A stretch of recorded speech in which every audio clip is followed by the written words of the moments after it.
परमेश्वर का धन्यवाद हो आज के सुंदर दिन के लिए कि प्रभु ने फिर से हमें अवसर दिया कि उसके भवन में, अपने घरों में उसकी आराधना, उसकी स्तुति कर सकें। हम धन्यवाद देते हैं कि प्रभु इन दिनों हमें यह अवसर दे रहा है कि अपने परिवार के साथ अपने घरों में प्रभु की आराधना, उसकी स्तुति कर सकें। आज की आराधना में आप सबों का स्वागत है और मैं विश्वास करता हूं कि आज की आराधना के द्वारा हम सबों को आशीष मिलेगी। आज के वंदन के लिए जो पाठ मैंने चुना है वो पाया जाता है पहला थिस्सलुनीकियों उसका 5वां अध्याय 1 पद से 11 पद तक। 1 Thessalonians chapter 5 verses 1 to 11। अब हम पिछले कई दिनों से एक विशेष सीरीज को देख रहे हैं, लिविंग इन लास्ट डेज, अंत के दिनों में रहना। अब हम इस सीरीज में इस पत्री के आधार पर इस बात को देख रहे हैं कि परमेश्वर का वचन और पौलुस इस पत्री में इस बात पर जोर देता है कि हमें अंत के दिनों में तैयार रहना है। भिन्न भिन्न प्रकार की घटनाएं घटेंगी, भविष्यवाणियां पूरी होंगी, जो परमेश्वर के वचन में कही गई हैं वे सारी भविष्यवाणियां पूरी होंगी और वो सारी घटनाएं अंत के दिनों में घटेंगी। वो हम आज देख रहे हैं कि जो जो बातें परमेश्वर के वचन में कही गई हैं, जो जो घटनाएं अंत के दिनों में कही गई हैं, जो भी भविष्यवाणियां अंत के दिनों के विषय में कही गई हैं, वो आज पूरी हो रही हैं। और इसलिए आज सारे जो परमेश्वर के लोग हैं वो इस बात पर जोर दे रहे हैं कि हम आज अंत के दिनों में रह रहे हैं। ये वर्तमान समय अंत के दिनों से जुड़ा हुआ है क्योंकि सारी घटनाएं आज पूरी हो रही हैं और इसलिए पौलुस और परमेश्वर का वचन इस बात पर जोर देता है कि भविष्यवाणियां पूरी होंगी, घटनाएं घटेंगी, लेकिन वही व्यक्ति प्रभु यीशु मसीह के साथ द्वितीय आगमन में उठा लिया जाएगा जो अंत तक तैयार रहेगा, अपने जीवन को परमेश्वर के समक्ष रखेगा, अपने विश्वास में बनाए रहेगा। और जो भी अभी तक हमने 9 बातें देखी हैं अंत के दिनों के संबंध में, अपने जीवन की तैयारी के संबंध में, उन बातों को अपनाते हुए अंत के दिनों में बना रहेगा, वही प्रभु यीशु मसीह के साथ द्वितीय आगमन में वो प्रवेश करेगा। अब ये घटनाएं, ये भविष्यवाणियां रोचक होती हैं और हमारे ध्यान को खींचती हैं, लेकिन मुख्य बात हमारा जीवन है। क्या मैं तैयार हूं? अब पौलुस इस खंड में आगे बढ़ता है। अभी तक हमने 9 विषयों का अध्ययन किया है और 9 विषयों को हमने इस प्रकार से रखा है कि ये हमारे जीवन से जुड़ी हुई हैं और इन 9 विषयों के आधार पर हम इन दिनों अपने जीवन को व्यतीत करें, जिससे कि जब भी प्रभु भविष्य में इस संसार में, इस पृथ्वी के ऊपर आए, हम तैयार पाए जाएं। अब इस खंड में पौलुस हमें एक और विषय की ओर ले जाता है, एक चुनौती की ओर ले जाता है, एक प्रश्न हमसे पूछता है और वही इसका शीर्षक है, क्या आप तैयार हैं? Are you ready? अब पौलुस उन सारी 9 बातों को हमारे समक्ष रखता है और फिर इस 5वें अध्याय में आकर हमसे ये प्रश्न पूछता है कि क्या हम अंत के दिनों के लिए तैयार हैं? क्या हम अंत के दिनों में अपने आप को तैयार कर रहे हैं? क्या हम प्रभु यीशु मसीह की बाट जोड़ रहे हैं और तैयार अपने आप को कर रहे हैं, जिससे कि जिस भी घड़ी प्रभु यीशु मसीह इस पृथ्वी के ऊपर अपने द्वितीय आगमन में आए, हम तैयार पाए जाएं और हम उसके साथ बादलों में उठा लिए जाएं।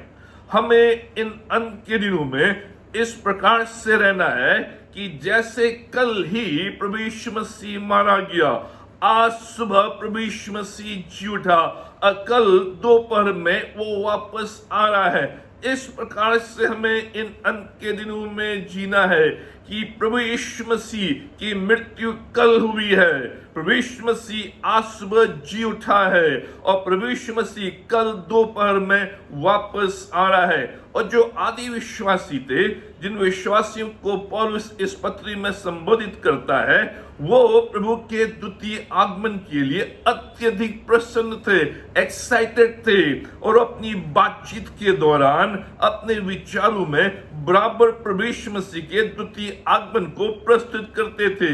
जब भी वो किसी से मिलते थे तो एक शब्द बोलते थे, मारानाथा, जिसका अर्थ होता है प्रभु आता है, प्रभु का आना निकट है। इस शब्द से वो एक दूसरे को ग्रीट करते थे, एक दूसरे को नमस्कार बोलते थे, मारानाथा, प्रभु आने वाला है, प्रभु आता है, प्रभु का आना निकट है। और जब भी विश्वासी लोग आपस में मिलते थे और मिलने के बाद बिछड़ते थे, अपने अपने घरों को जाते थे, तब भी वो ये शब्द प्रयोग करते थे, मारानाथा, प्रभु आता है, प्रभु का आना निकट है। The Lord is at hand।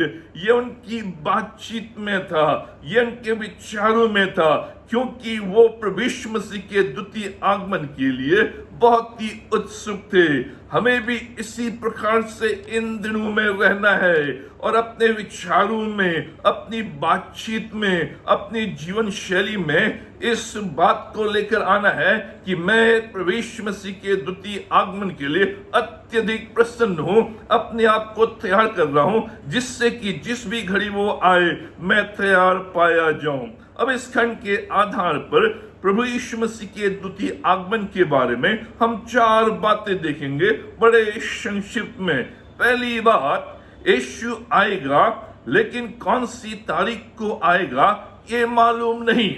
अब पद 2 में पौलुस स्पष्ट रूप में कहता है, क्योंकि तुम आप ठीक जानते हो कि जैसा रात को चोर आता है, वैसा ही प्रभु का दिन आने वाला है।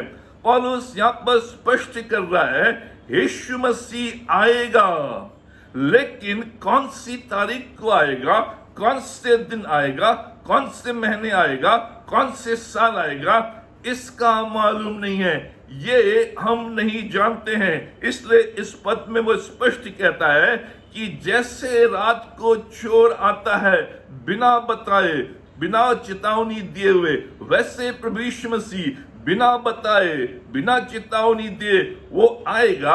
उसका आना निकट है, वो आने वाला है, लेकिन कौन सी तारीख को आएगा, कौन से महीने आएगा, कौन से दिन आएगा, कौन से साल आएगा, ये प्रभु नहीं बताता है, ये बाइबल नहीं बताती है।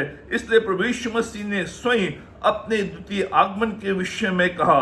मत्ती उसका 24 अध्याय 42 पद से 44 पद में प्रभु यीशु मसीह कहते हैं, इसलिए जागते रहो, क्योंकि तुम नहीं जानते कि तुम्हारा प्रभु किस दिन आएगा। परंतु यह जान लो कि यदि घर का स्वामी जानता होता कि चोर किस पहर आएगा, तो जागता रहता और अपने घर में सेंध लगने न देता। पद 44, इसलिए तुम भी तैयार रहो, क्योंकि जिस घड़ी के विषय में तुम सोचते भी नहीं हो, उसी घड़ी मनुष्य का पुत्र आ जाएगा। चोर के समान बिना बताए हुए, जिस घड़ी के विषय में तुम सोचते भी नहीं हो, जिस तारीख के विषय में तुम सोचते भी नहीं हो, जिस महीने के विषय में तुम सोचते भी नहीं हो, उसी घड़ी, उसी तारीख को, उसी दिन, उसी साल प्रभु यीशु मसीह मनुष्य का पुत्र आ जाएगा। अब पिछले कई वर्षों से लोगों ने तारीखें सेट की, महीने सेट किए, साल सेट किए कि प्रभु यीशु मसीह इस दिन आएगा, इस महीने आएगा, इस वर्ष आएगा। जब 999 वर्ष पूरे हो रहे थे, जैसे ही जो मसीह लोग हैं 1000 वर्ष में प्रवेश कर रहे थे, तो लोगों ने सोचा कि जैसे ही हम 1000 वर्ष में प्रवेश करेंगे, प्रभु यीशु मसीह तुरंत आ जाएगा। लोगों ने अपने व्यवहार बदल दिए। लोगों ने जो भी उनके पास संपत्ति थी, माल था, पैसा था, उसको बेचकर उनने लोगों को जो भी पैसा था लोगों को दे दिया।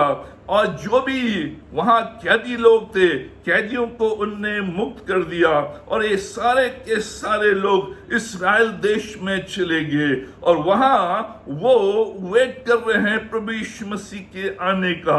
31 दिसंबर 1999 को जो संडे का दिन था, सारे यूरोप में जितने भी कैथीड्रल्स थे, जितने भी चर्चेस थे, हजारों लोगों से भर गए और उस रात्रि को वो प्रभु यीशु मसीह के द्वितीय आगमन की बाट जो रहे थे, लेकिन प्रभु यीशु मसीह उस दिन नहीं आया।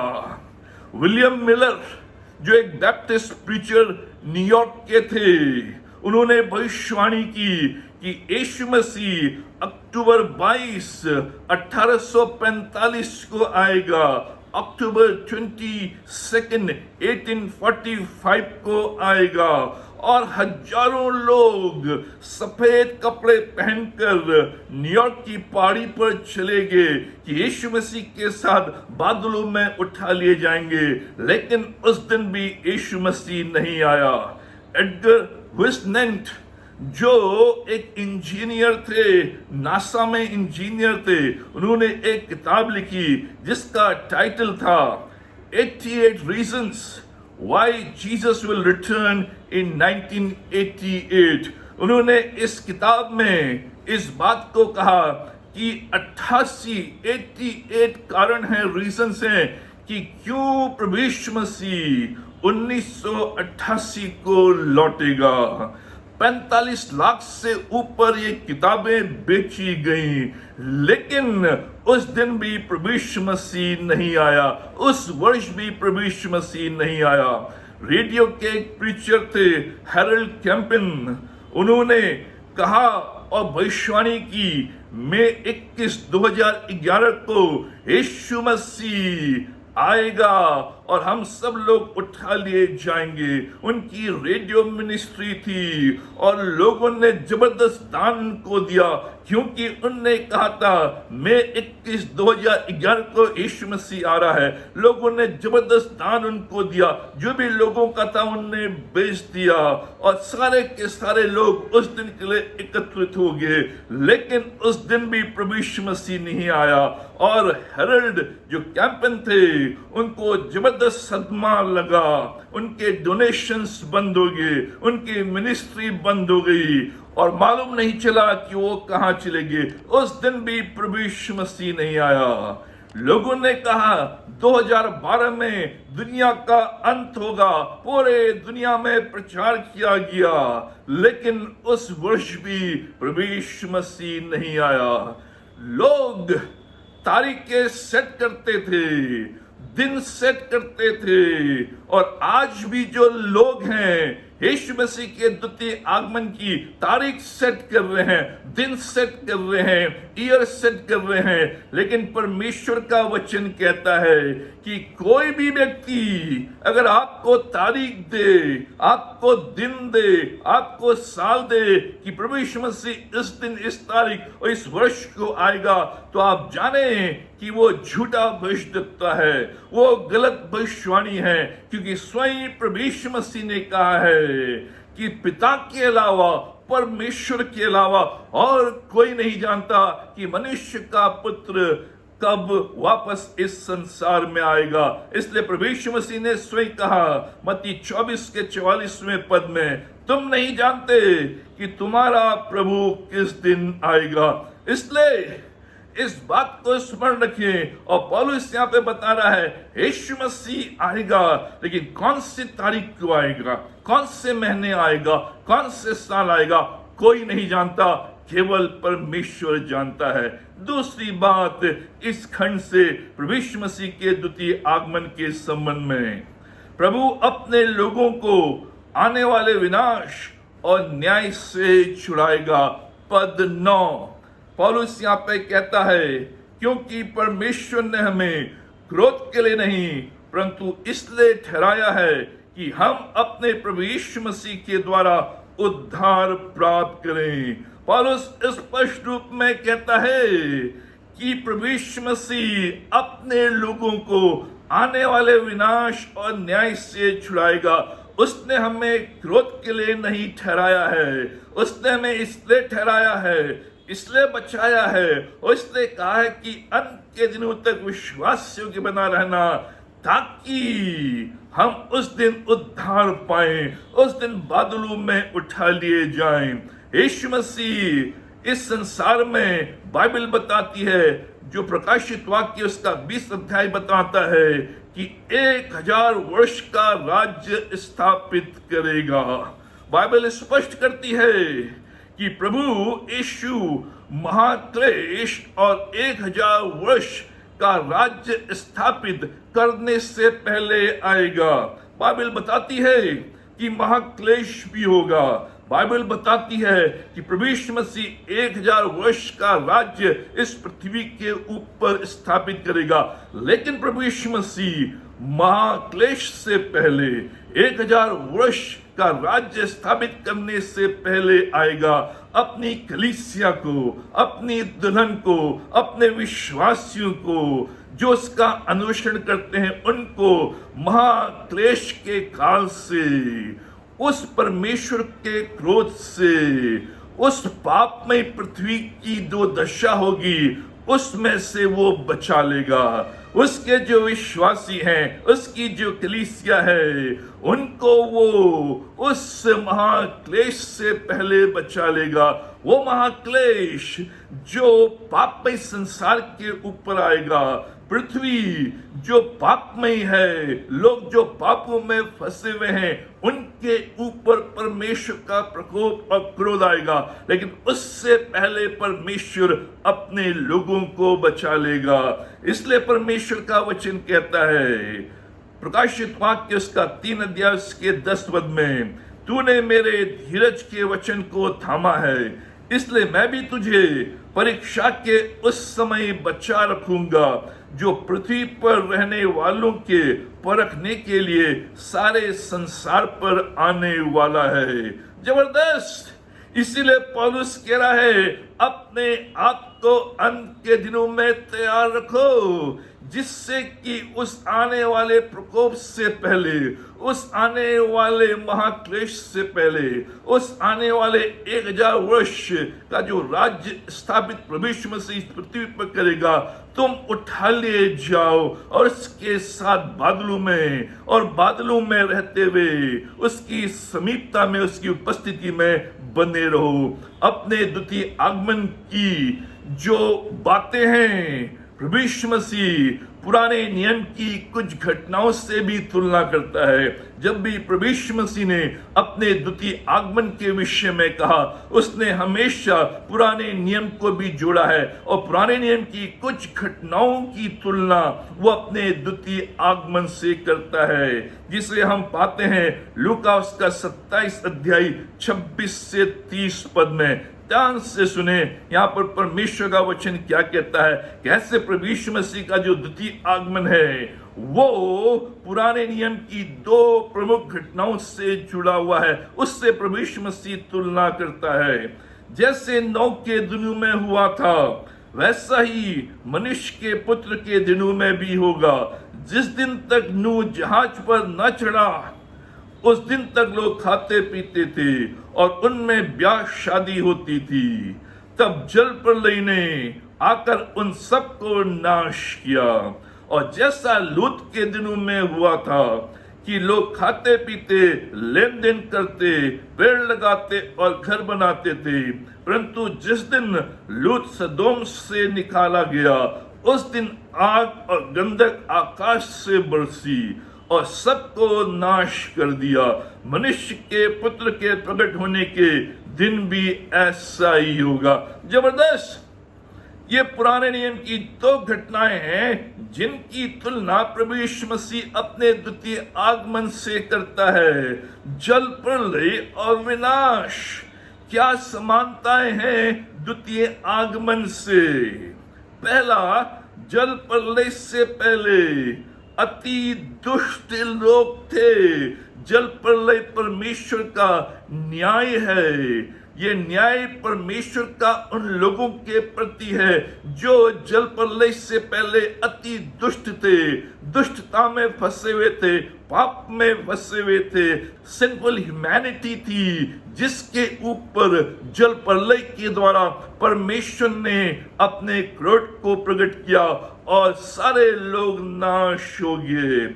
इसी प्रकार से सदोम और गमोरा में जब लूत उसका परिवार निकाल दिया गया, परमेश्वर ने उन शहरों को आग और गंधक की बारिश से जो आकाश से भेजी थी उससे उन लोगों का नाश किया। ये परमेश्वर का न्याय हम दो शहरों में देखते हैं, दो स्थानों में देखते हैं कि कैसे परमेश्वर नूह के जमाने में जल प्रलय के द्वारा वो उस पृथ्वी के ऊपर लोगों के ऊपर अपने न्याय को लेकर आता है और जल प्रलय के द्वारा उनको नाश करता है। लूत के समय में कैसे परमेश्वर आग और गंधक की बारिश से उन दोनों शहरों को नाश करता है। यहाँ पर स्पष्ट रूप में परमेश्वर बता रहा है सदोम और गमोरा जहां हर प्रकार के पाप पाए जाते थे, जो आज आधुनिक सभ्यता में जो जो पाप हम देखते हैं, जो जो बुराई हम देखते हैं, जो जो दुष्टता हम देखते हैं, वे सारी की सारी सदोम और गमोरा में पाई जाती थी और परमेश्वर ने उसको नाश किया। दूसरी समानता नूह और लूत कि कैसे इन दोनों घटनाओं में दोनों परिवारों को परमेश्वर ने छुड़ाया। जबरदस्त। इससे पहले कि परमेश्वर जल प्रलय से इन दुष्ट लोगों को पापमय संसार को नाश करे, उस सदोम और गमोरा को जहां आज आधुनिक सभ्यता में जो पाप पाए जाते हैं वो पाप वहां पाए जाते थे, आग और गंधक से उसने उन दोनों शहरों को नाश किया। लेकिन इन दोनों घटनाओं से पहले, नाश करने से पहले, जल प्रलय को लाने से पहले, आग की बारिश को लाने से पहले दोनों परिवारों को वो छुड़ाता है। नूह और उसके परिवार को जहाज में रखा और जल प्रलय के न्याय से बचाया। यही लूत के साथ हुआ। परमेश्वर ने अलग अलग प्रकार से दोनों परिवारों को बचाया। परमेश्वर ने आग दोनों शहरों में बरसाई, अपने दूत को भेजकर लूत और उसके परिवार को सुरक्षित स्थान में पहुंचाया। यह परमेश्वर का कार्य है। महाक्लेश भी एक और घटना है जिस दौरान परमेश्वर अपना क्रोध पाप में संसार के ऊपर उंडेलेगा। जैसे नूह और लूत को उसने बचाया, उसी प्रकार से वो आएगा और अपनी कलीसिया को बचाएगा, जिससे कि परमेश्वर के प्रकोप से पहले, महाक्लेश से पहले जो परमेश्वर का परिवार है, जो परमेश्वर की कलीसिया है, जो प्रभु की दुल्हन है, जो विश्वासी लोग हैं, जो अंत तक प्रभु में बने रहे हैं, महाक्लेश से पहले जैसे लूत का परिवार, जैसे नूह का परिवार बचा लिया गया, वैसे हम लोग भी बचा लिए जाएंगे। तीसरी बात जो हम इस खंड से प्रभु यीशु मसीह के द्वितीय आगमन के संबंध में देखते हैं, प्रभु का दिन बहुतों के लिए विनाश लेकर आएगा। पद 3, जब लोग कहेंगे और कहते होंगे कुशल है और कुछ भय नहीं, तो उन पर एकाएक विनाश आ पड़ेगा। जैसे गर्भवती स्त्री की जो पीड़ा है वो एकाएक बढ़ने लगती है और उसके बाद बच्चे का जन्म होता है, उसी प्रकार से परमेश्वर का वचन कह रहा है कि जैसे जैसे घटनाएं घटेंगी वैसे वैसे प्रभु यीशु मसीह का द्वितीय आगमन निकट रहेगा, उसको कोई रोक नहीं सकता है। लोग कहेंगे अच्छे दिन हैं, लेकिन वो प्रभु का दिन है। प्रभु का दिन एक दिन का काल नहीं है, ये अंत के दिनों की घटनाओं को दर्शाता है। जो प्रभु का दिन है, डे ऑफ द लॉर्ड, ये एक दिन का समय नहीं है, एक दिन का काल नहीं है, ये अंत के दिनों की घटनाओं को दर्शाता है। और इसका आरंभ मुख्यतः रैप्चर से होता है। रैप्चर के द्वारा प्रभु का जो दिन है उसका आरंभ होता है।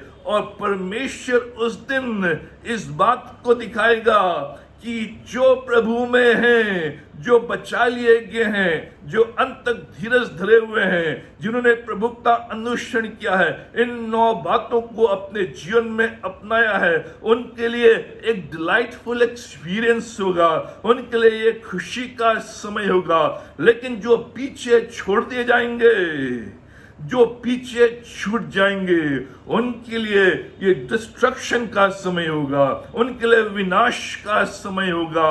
और उस दिन बहुत से लोग विनाश को प्राप्त करेंगे।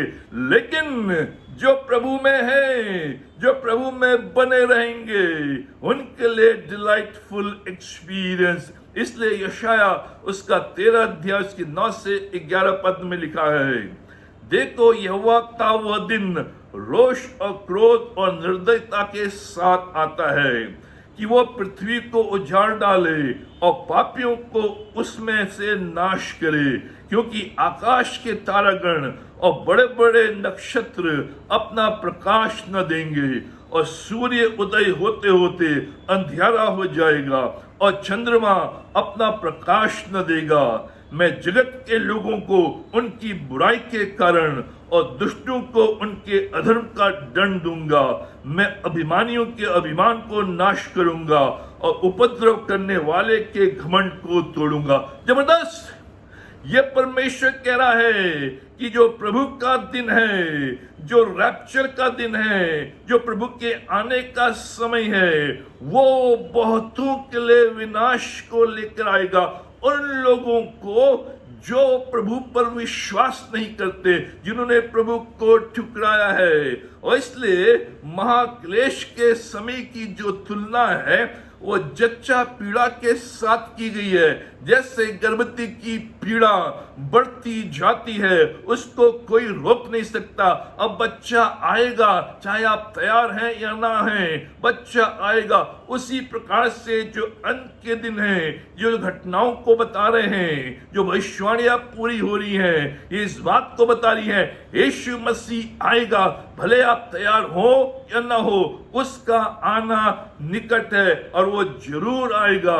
जैसे गर्भवती माँ जब दर्द का आरंभ करती है, उससे फिर कोई रोक नहीं सकता। बच्चा आ रहा है, आप तैयार हैं या नहीं हैं, उससे कोई फर्क नहीं पड़ता है। अंत के दिनों की घटना आरंभ हो गई हैं, इनको आप रोक नहीं सकते हैं। न्याय आ रहा है, आप तैयार हैं या नहीं हैं, ये मुख्य बात है। जो लोग प्रभु यीशु मसीह के द्वितीय आगमन की बातों पर हंसते हैं, ठट्टा उड़ाते हैं, लोग कहते हैं ये द्वितीय आगमन ये मिथ्या है, ये केवल एक कहानी है, हंसते ठट्टे उड़ाते हैं, मजाक उड़ाते हैं।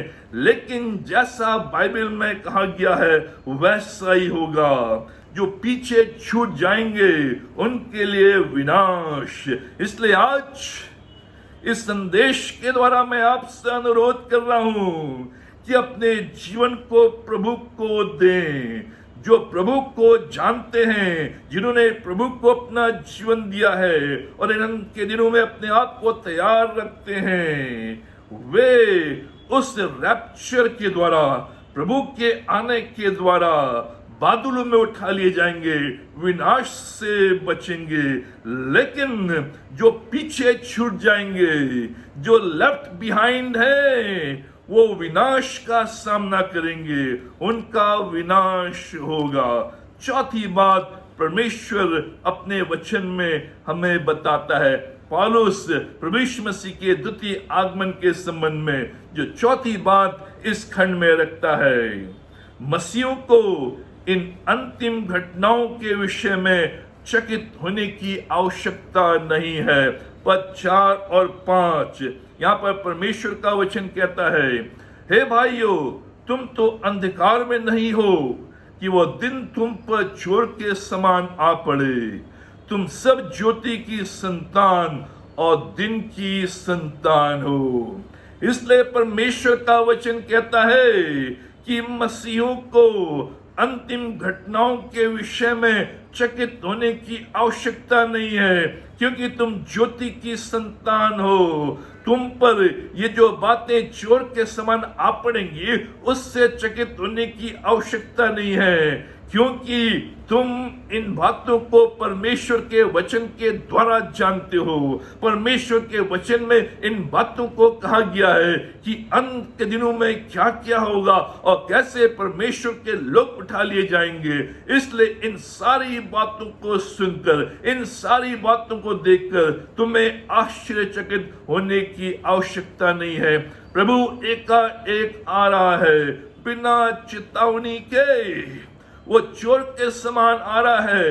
रात को चोर बिना बताए, बिना चेतावनी दे आता है, वैसे प्रभु यीशु मसीह आ रहा है। हमें बाइबल में चेतावनी दी गई है, इसलिए हमें चकित होने की आवश्यकता नहीं है। इसलिए परमेश्वर अभी हमें मौका दे रहा है। ये मौके का समय है। ये समय परमेश्वर हमें मौका दे रहा है कि हम पश्चाताप करें और अपने जीवन को प्रभु के हाथों में दें। हमारे सामने अभी एक चुनाव है, एक चॉइस है कि हम राइट साइड का चुनाव करें, जो ठीक साइड है, जो अच्छी साइड है, जो परमेश्वर की साइड है, जो ज्योति है, जो दिन है, उसका हम चुनाव करें, क्योंकि उसके द्वारा ही हम सुरक्षित हैं। अगर हमने सही चुनाव नहीं किया, अगर हम गलत चुनाव करते हैं, अभी भी हम ठट्ठा उड़ाते हैं, अभी भी हम निर्णय लेने को तैयार नहीं है, अभी भी हम अपने जीवन को प्रभु को देने के लिए तैयार नहीं है, तो हम उस दिन पीछे छोड़ दिए जाएंगे और परमेश्वर का जो क्रोध है वो भड़केगा। इसलिए परमेश्वर आज विलंब कर रहा है, द्वितीय आगमन में विलंब कर रहा है, जिससे हमें मौका मिले, जिससे हमें समय मिले और परमेश्वर के वचन को सुनकर अपने आप को परमेश्वर के सम्मुख ला सकें। परमेश्वर आज विलंब कर रहा है, लेकिन हमेशा तक नहीं करेगा। इस समय का, इस मौके का हमें फायदा उठाना है। हमें ऐसे रहना है कि जैसे कल यीशु मसीह मारा गया, आज सुबह वो जी उठा और कल दोपहर में आने वाला है। क्या आप उठा लिए जाने के लिए तैयार हैं? हमारे लिए ये बातें बाइबल में लिखी गई हैं कि हम एक दूसरे को प्रोत्साहित करें, एक दूसरे को इनकरेज करें, अपने आप को परमेश्वर के समक्ष लाएं और एक दूसरे को इनकरेज करें इन अंत के दिनों में कि हमारा प्रभु आने वाला है। कभी भी किसी भी समय आ सकता है और उसके लिए मुझे तैयार रहना है, क्योंकि उस दिन जो राइट साइड में हैं, जो प्रभु की ओर हैं, वो बादलों में उठा लिए जाएंगे। वो लोग जो तैयार हैं वो बादलों में उठा लिए जाएंगे। इसलिए हमें इस प्रकार से रहना है कि हम प्रभु से विश्वास के साथ मिल सके। इस प्रकार से अपने आप को तैयार करना है अंत के दिनों में कि जब प्रभु यीशु मसीह बादलों में आए, हम उसके साथ, उससे विश्वास से मिले।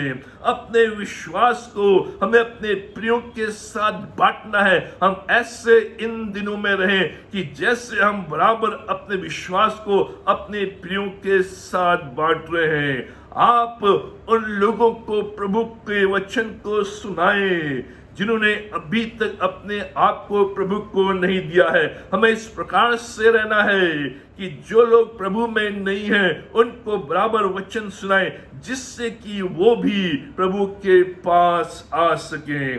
कैसे अपने आप को तैयार करें?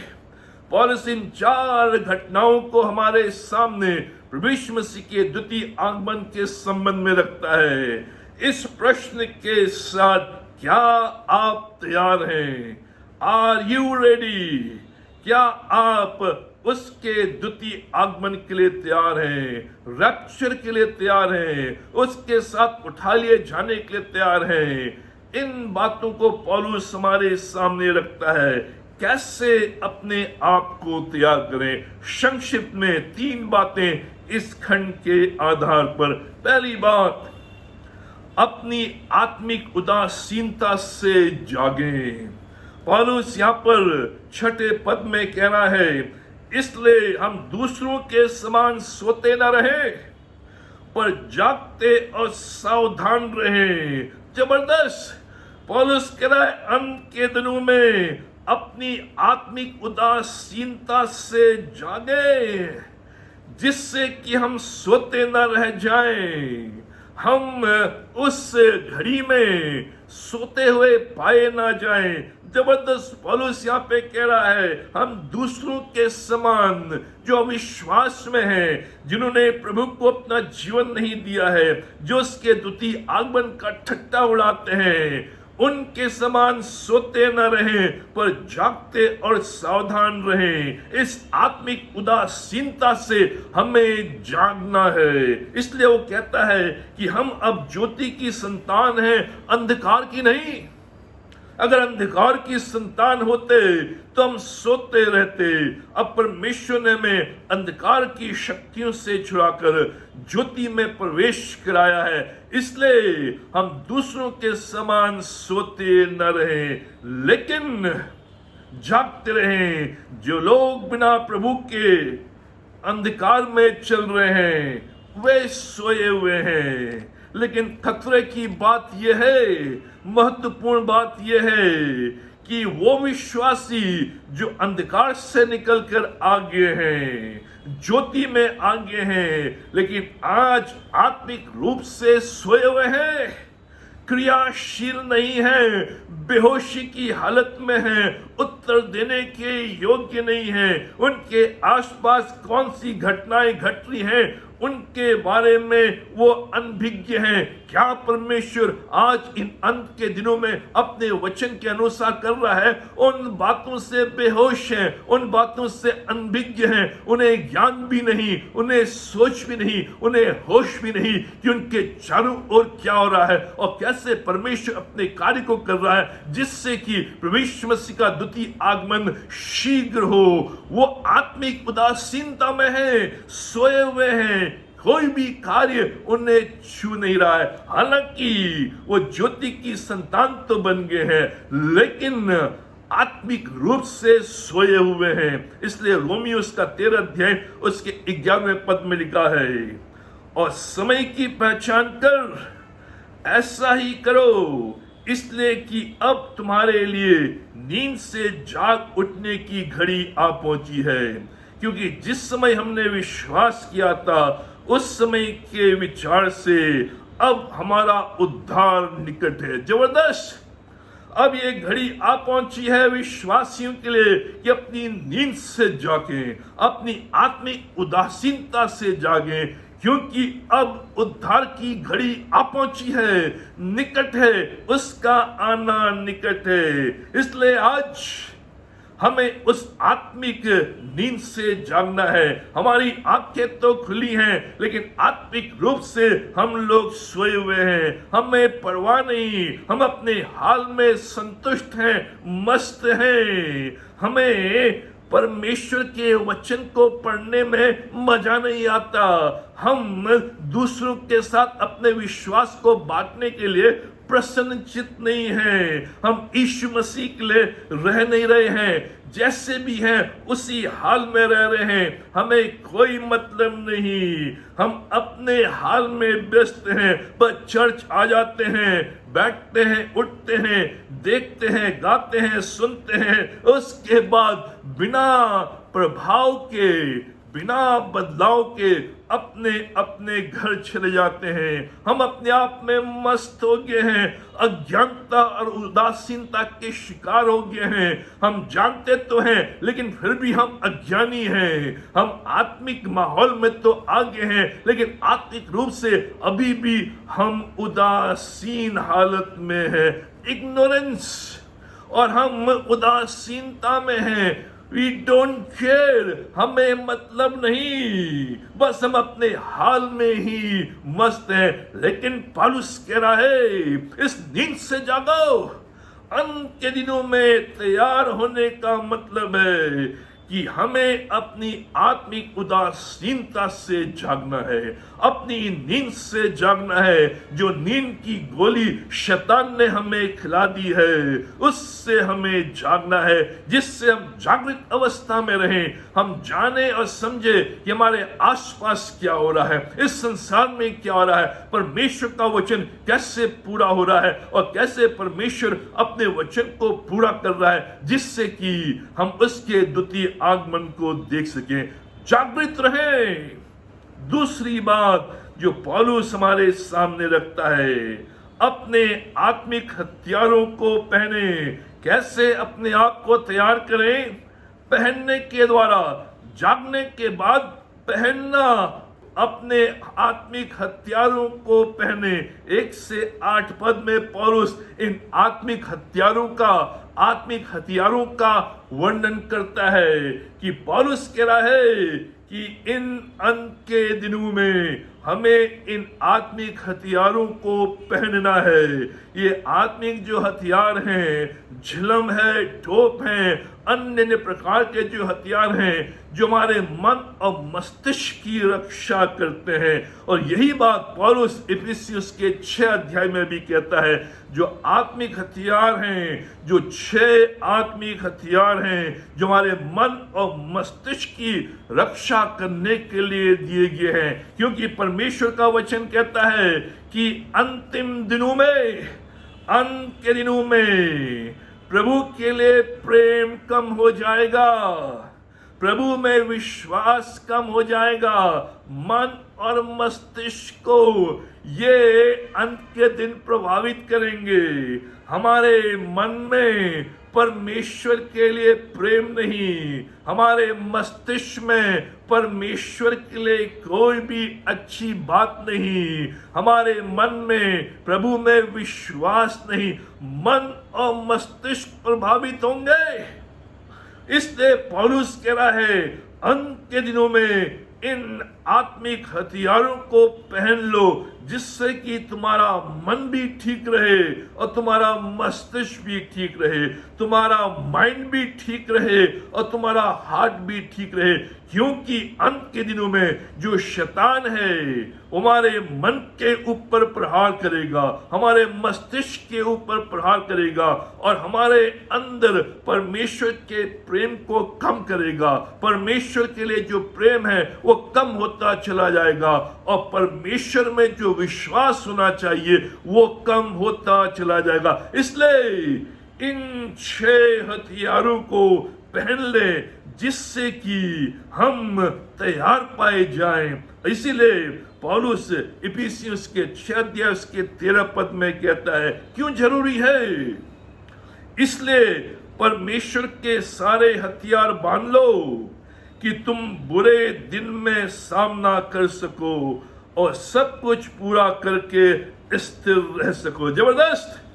इन हथियारों को इसलिए पहन लो, इन हथियारों को इसलिए बांध लो क्योंकि तुम उन बुरे दिनों में, उन अंत के दिनों में शैतान का सामना कर सको, शैतानी बातों का सामना कर सको, बुरे दिनों का सामना कर सको और सब कुछ पूरा कर सको, जिससे कि स्थिर रहो, जिससे कि इन अंत के दिनों में ये सारी 9 बातों को अपने जीवन में पूरा कर सको, जिसके द्वारा तुम स्थिर पाए जाओ। ये पौलुस दूसरी बात हमारे सामने रखता है।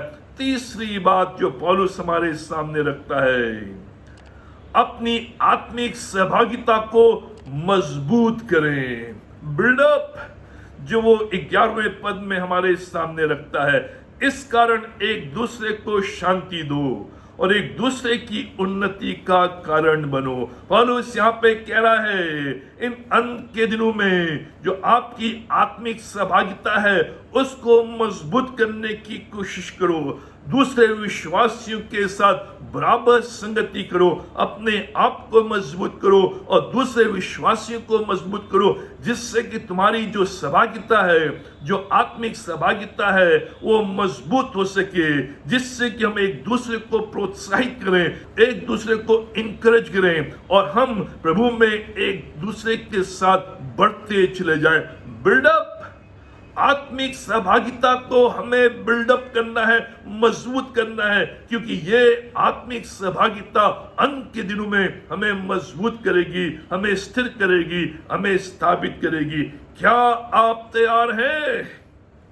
वेक up, dress up and buildup, ये 3 बातें पौलुस अंत में हमारे सामने रख रहा है कि अपने आप को जागृत करें, अपने आप को नींद से जगाएं और उसके बाद इन हथियारों को पहने और एक दूसरे को बिल्डअप करें, जागे, तैयार करें और मजबूत बने।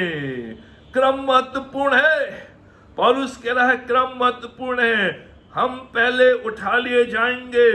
हम प्रतीक्षा महाक्लेश के लिए नहीं कर रहे हैं, हम प्रतीक्षा प्रभु यीशु मसीह के द्वितीय आगमन के लिए कर रहे हैं कि हम बादलों में उठा लिए जाएं। कई मसीह लोग आज तैयार नहीं हैं। आपकी पहचान आपकी मंजिल निर्धारित करेगी। जो भी आज आपकी पहचान है कि मैं जागृत अवस्था में हूं या नहीं हूं, मैंने वो हथियार पहन लिए हैं या नहीं पहने हैं, मैं आत्मिक सहभागिता को मजबूत कर रहा हूं या नहीं कर रहा हूं, ये मेरी पहचान ही मेरी मंजिल को निर्धारित करेगा। अगर मैं जागृत अवस्था में हूं और मैं उन हथियारों से मैं घिरा हुआ हूं और मैंने आत्मिक संगति मजबूत की है, तो मेरी पहचान एक प्रभु के विश्वासी के रूप में, प्रभु की दुल्हन के रूप में पाई जाएगी, जिससे कि मैं उसके साथ बादलों में उठा लिया जाऊं। प्रिय मित्रों, आज ये चुनौती आपके सामने है। प्रभु का आना निकट है, विश्वासियों का बादलों में उठा लिया जाना निकट है, और इसलिए इन अंत के दिनों में अपने आप को तैयार करें, अपने आप को जागृत अवस्था में रखें, जाने हमारे आसपास क्या हो रहा है, अपने आप को पूरी तैयारी का मौका दें, एक दूसरे के साथ संगति करें, बिल्डअप करें, जिससे कि मैं उस दिन के लिए तैयार पाया जाऊं जब प्रभु यीशु मसीह आए, वो मुझे तैयार पाए। प्रिय मित्रों, आज अगर आप तैयार नहीं है तो ये मौका है आपके लिए कि प्रभु ने अपने द्वितीय आगमन को डिले किया है, जिससे कि आप जाग सकें, अपनी आत्मिक उदासीनता से जाग सकें, इन आत्मिक हथियारों को पहन सके, जिससे कि आपके मन और मस्तिष्क की रक्षा हो, आपका प्रेम परमेश्वर के लिए, आपका विश्वास प्रभु में बना रहे, और हम एक दूसरे को बिल्डअप करके आत्मिक संगति में मजबूत करें, जिससे कि हमारी आत्मिक संगति मजबूत हो और हम उस अंत की घड़ी में जब भी प्रभु आए तैयार पाए। प्रभु करे कि हम अधिक से अधिक लोग इन दिनों में अपने आप को तैयार करें, जिससे कि प्रभु के द्वितीय आगमन के समय उसकी कलीसिया विश्वास के साथ उठा लिए जाए और उसके साथ वास करे। प्रभु आप सबों को आशीष दे। आइए हम प्रार्थना करें। हमारे महान जीवित शक्तिमान परमेश्वर पिता, हम धन्यवाद देते हैं आज के सुंदर दिन के लिए, धन्यवाद देते हैं ती तमाम आशीषों के लिए, रक्षा, मदद, भलाई, करुणा, दया के लिए धन्यवाद देते हैं कि तूने हमें संभाला, हमारी सहायता की इस लॉकडाउन के पीरियड में, इस वायरस के समय, इस पैंडेमिक में तूने हमें संभाला, हमारी सहायता की। पिता परमेश्वर, हमारी निरंतर प्रार्थना है कि तू अपने लोगों को जो आज तेरे वचन को सुन रहे हैं उनको संभाल, उनकी सहायता कर, एक तैयारी का मन दे, तैयारी का हृदय दे, जिससे कि इन अंत के दिनों में जब तेरा आना निकट है हम सब अपने आप को तैयार कर सके, एक राइट साइड में खड़े हो सके, जो साइड प्रभु की है, जिससे कि हम उसके साथ बादलों में उठा लिए जाए। पिता परमेश्वर तुम्हारी सहायता, रक्षा और मदद कर हम प्रार्थना करते हैं। हमारे चारों अपने लोग का बाड़ा बना, हर एक प्रकार की बीमारी से, बुराई से, बुरी संगति से, बुरी बातों से बचा के रख, और विशेष करके इन दिनों में इस वायरस से हमारी कलीसिया के प्रत्येक परिवार को, और जितने भी लोग आज तेरे इस वचन को सुन रहे हैं उनको बचा के रख, जिससे कि हम सब सुरक्षित पाए जाए। पिता परमेश्वर जो भी आवश्यकताएं हैं उन्हें तू अपने खजाने से पूरा कर। हमारी कलीसिया के प्रत्येक परिवार को तेरे हाथों में सौंपते हैं। जो भी आवश्यकताएं इन दिनों है पिता परमेश्वर अपने खजाने से पूरा कर, दुख तकलीफ बीमारी को दूर कर, स्वस्थ कर, आगे बढ़ा, जिससे कि इन दिनों हम अधिक से अधिक अपने आप को तेरे समक्ष पाएं, तेरी समीपता में पाएं और तेरी संगति में बढ़ते चले जाएं। तो मैं समान हमारी सहायता कर। जो बीमार है अपना चंगाई का हाथ उनके ऊपर रख, बीमारी और बीमारी के कारण को यीशु के नाम से दूर कर, जिससे कि हमारे लोग स्वस्थ पाएंगे। पूरे दिन भर हमारी सहायता, रक्षा और मदद कर। ये सब कुछ अपने उद्धारकर्ता प्रभु यीशु मसीह के नाम होकर मांगते हैं, आमीन। अब प्रभु यीशु मसीह का अनुग्रह, पिता परमेश्वर का प्रेम और पवित्र आत्मा की संगति हम सबों के साथ और विशेष करके इस प्रिय परिवार के साथ आज और हमेशा तक बनी रहे, आमीन।